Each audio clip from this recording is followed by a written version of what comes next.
This is Mina, an aspiring concept artist for the game industry. Something that probably sounds familiar to you. Now, Mina came up to me during an event to ask if I could help her with her portfolio. She wanted to know specifically how to improve her character, which is student talk for make it look cooler. And just like many other aspiring game artists, she falls into the trap of asking the wrong question. Now, to give you some context, my name is Antonio, and I've been a professional concept artist in the game and film industry for over 7 years, working with major studios around the world.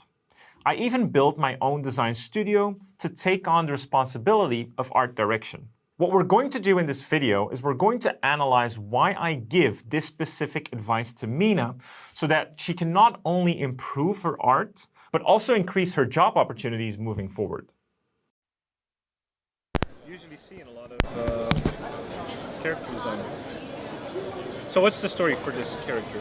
Right, so I'm going to pause it here already. That first question that I ask, what's the story for this character, is a bit of a layered question because a lot of the times what I see students do is they just start randomly creating a character. Now, in essence, there's nothing wrong with that, especially if you want to be a hobbyist, then you just create characters at random and you just want to make them look cool, obviously. Now, if you are an aspiring professional, there needs to be a reason why you make the character. Because put yourself in the context of being a professional when you are in a team or you're building a game or you're helping a team build a game, there is a story. There is some groundwork. There is what they call like a pitch deck to start the game or initially start the game, or it's an existing IP that already has a story or a build world. So there's something to go off from. And that's really important because you want to set limitations for yourself. If you just start creating a character with a vague idea, there's too many possibilities on the board, which means that you end up just creating something that doesn't have any specific goal in mind or design rules. So you want to set the rules very early on. In Sketch Studio, I have a specific process that we go through that we ask the clients. We ask them for as many information as we can, and then based on that information, we already start setting limitations. We discuss these limitations with the client, obviously, but we set these limitations very early on, meaning that we ask questions like, okay, so based on the world that we have, we're not going to do this. Based on the visual direction you have, we're going to do this, and probably not this. And so we negotiate this with the client to make sure that we have a set of boundaries to go from because we can be much more creative within that set of boundaries. And so it's a pretty layered question, but that's why I start asking these questions a lot of times to students is like, what's the story behind the character? She lives in a tropical harbor environment, and I wanted her to, I don't know if it shows, but and a book, and I wanted her to, with, I don't know, collect plants to make potions. Okay. Typically herbalist. Okay, so quick pause here. Sorry for my videographer. He's a bit all over the place.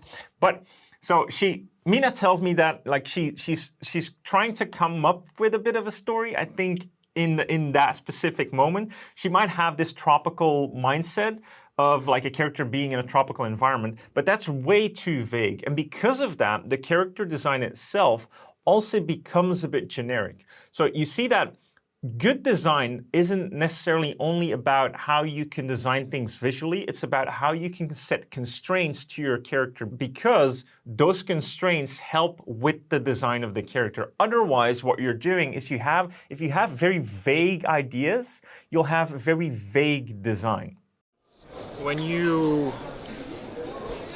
So you can make cool characters in your portfolio, right? There's nothing wrong with that. I do that as well. The only thing is, like, when I look at the character, I wouldn't know what game they would be in. Okay. Right? Now, of course, they would be great for an RPG game, or because they can fit in that like that. Yes. But it's always really good to show context about what type of game the character would be in, because it's then easier for the art director to see, like, oh, Mina really knows like what type of game she wants to design for, which also makes it easier for people in the team, the pipeline, the 3D artists, game design, animators, etc., to have an idea of what they can do with the character. And so, if you really want to, expand your portfolio like that, like having callouts like that are game specific. So I'm making a character and it's for a roguelike game, or I'm making a character and it's for a top-down sort of strategy game. It doesn't matter what type of game it's for, as long as you show it throughout the portfolio. And it doesn't have to be in the hero shot like this. Like this can be perfect as a character, but then showing callouts after that would be fantastic. All right, so exactly this, right? This is why I asked that question, like, is it a game character? Cool, but then I can't see what game it is for. Now, there's sort of this, like I say in the video, there's sort of this cheat, like if it's an RPG character, you can basically get away with any kind of character just on canvas, but that's not enough, right? Usually, or almost always, when you are in game development, there is a specific game in mind. So it's either an RPG, a roguelike, a strategy game, and because of that, you want to be able to show what type of character that is going to be. Now, of course, you're not always going to see this in the hero shot. Sometimes you just want to have that coolness of the character, because the character's coolness is sort of the marketing strategy. It's like, we'll have cool characters that will attract people, and then that can lead them into our game. Sometimes that works, not always, but sometimes it does work. But you always want to have a really good idea of what kind of game you're going to develop for, because it would make no sense to give your characters certain props or attributes that make absolutely zero sense in the game type you're building it for. Because then we get an idea of, okay, why did you choose as the artist to put these potions there? Why is she carrying that? Now you're creating intrigue, which is awesome, but we then need context within that. So that's what I would definitely advise. Okay, thank you. Yeah, for sure. So again, like I mentioned, we can create intrigue, but we need context as well.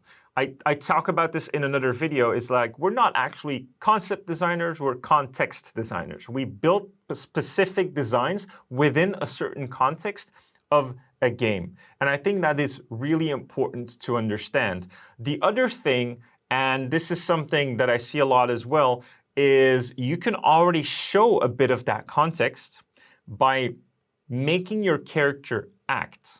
And that's something I really miss a lot with people that want to be character designers, is that initial pose of that character doesn't say anything about the character. It's just a neutral standing character. That's for the 3D team to do, okay? You want to show the potential of the character. I think this is crucially important. When you're a concept designer, you want to show all the potential there is for a character. And you do that by bringing the character to life. That's why learning from animation is such a crucial skill to have. So you want to bring that character to life, and you can do that by giving them context. If you know what type of game they're going to be in, or you know what type of world they're going to be in, or you know what type of personality they're going to have, then you can act that out. You can have the character act out specific actions, which will again create more context for the team. And these subtleties, trust me, can really help a 3D team or an animation team or even a sound design team,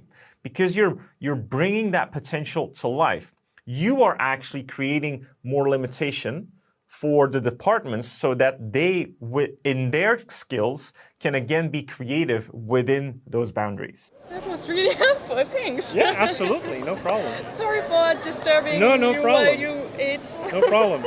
And if you're going to build out your portfolio, also think about a portfolio should have a hook, and the hook is like mean as a character designer, let's say, right? But then the hook should have complementaries, and the complementaries would be. So I'll give you an example of what is not good. Let's say you have random characters, random props, random environments, and nothing fits together. An art director would be like, I don't know what to do with Mina. Okay. But if you have a portfolio that has strong characters, and then you have props that relate to that character or the game genre you want to build for, then they're complementary to each other, and it makes the portfolio like one nice big whole instead of separate elements. Right, so I'm going to pause it here. I think this is a crucial thing that a lot of people seem to miss, especially when you're starting out. You often think that showing everything you can is a good thing. And so I talked about this before. I talk about this in my talks a lot when I go to events. I say that you should train as a generalist, but you should work as a specialist. So that means that in your training, your fundamental training, you learn to draw everything. It's what we teach at Artwod for a specific reason, is because when you learn things from different subject matters, that informs the thing you eventually want to go and do. It will just make it better. It will make you more interesting as well. However, when you portray your services to the outside world for professional gain, you need a certain type of voice, marketing. And so it's much better that you stick to something specific, which I call the hook. And the hook is having a certain almost like artistic brand. Like we know that in this case, Mina, or for me, Antonio, we know like he's the character guy. And you can go more specific, right? He's the fantasy character guy, or he's even like the historical character guy. It can be a lot of things, but if you specify it, it's much easier for art directors to identify you as someone, which makes it easier to recruit you because they already understand and have a certain expectation of what you can do. Would you say that it would make sense to have the whole portfolio just for like you said, make props and characters that have things in common, but would you like say it's like in projects or the whole portfolio in total? Like the entire portfolio doesn't have to be one project. Okay. It can be, but it doesn't have to be. If you do it, then it's great, because if you show a project with a lot of things in that relate to each other, it shows that you have the consistency to go through an entire project, basically. But as an artist, you also want to show that you have some breadth. So it can definitely be just complementary things. Okay, I want to stop it here real quick. I think this is a really important one to mention. When I mentioned about the world building, if you can have a portfolio that is specifically aimed around one world, you have a leg up or a small advantage compared to other artists for the one particular reason that you can show an art director that you can be very consistent for a long period of time.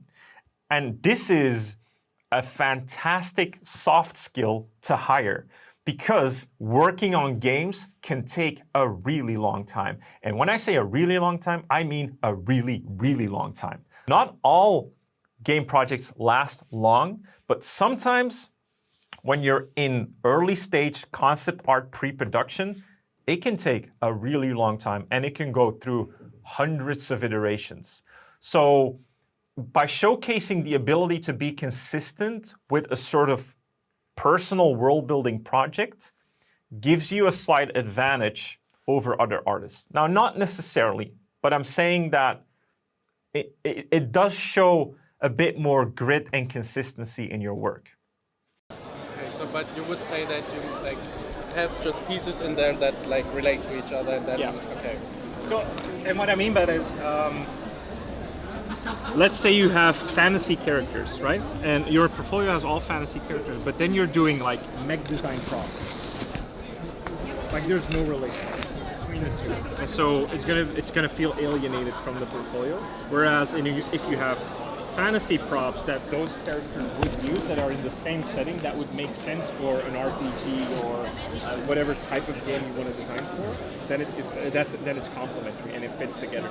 And then an art director would be like, oh, we can use this designer for these purposes. Okay. Or it doesn't have to be props, but it could be creatures. All right, so this is where the clip ends. I'm sorry for the messy camera work. I do continue onward a little bit more, but again, it boils down to the same thing, and it's the thing that, this video is about. It's about building a strong portfolio that comes to showcasing and branding yourself as a specific type of artist, where I say, like, you're not going to do fantasy characters and then have completely random mech design, sci-fi design next to that. If you're incredibly seasoned pro, you can. Don't get me wrong. But if you want to get your foot in the industry, it's much easier to have that particular focus on things that helps a recruiter or an art director, I don't want to say label, but for the lack of a better term, label you so that it's easier to fit you somewhere in the pipeline. And this is something I think, because when you're a student, you're learning different subject, like you're learning and you're trying to train, generally. And because you're training generally, you're like, oh, now I'm doing mech, I'm learning mech design, so I'm definitely going to put that in my portfolio. This is where you should have some discipline and say, like, I want to brand myself as a fantasy creature artist. I'm going to do mech design in my training because it just helps with my design skills, shape skills, perspective skills, structure skills. That's good, but I'm not going to put it in my portfolio just for the sake of putting in it, right? You should literally view your portfolio as products.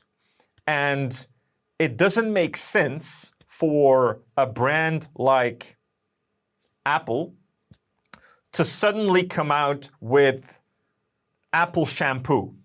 It's also product design, but it's definitely not within the tech design space. And so you need to have a certain focus to communicate to potential hirers that you can, one, have focus, two, have discipline, have consistency, and that you are almost like a predictable reliability, not a liability. And I think that's a perfect way of putting it when it comes to building your portfolio, is like, is there a reliable and predictable outcome to hiring you? That's the portfolio part. Now, selling yourself as an artist is a completely different game, and I'll talk about that in another video. But at least I hope for now this was very helpful to you, and I'll talk to you in the next one.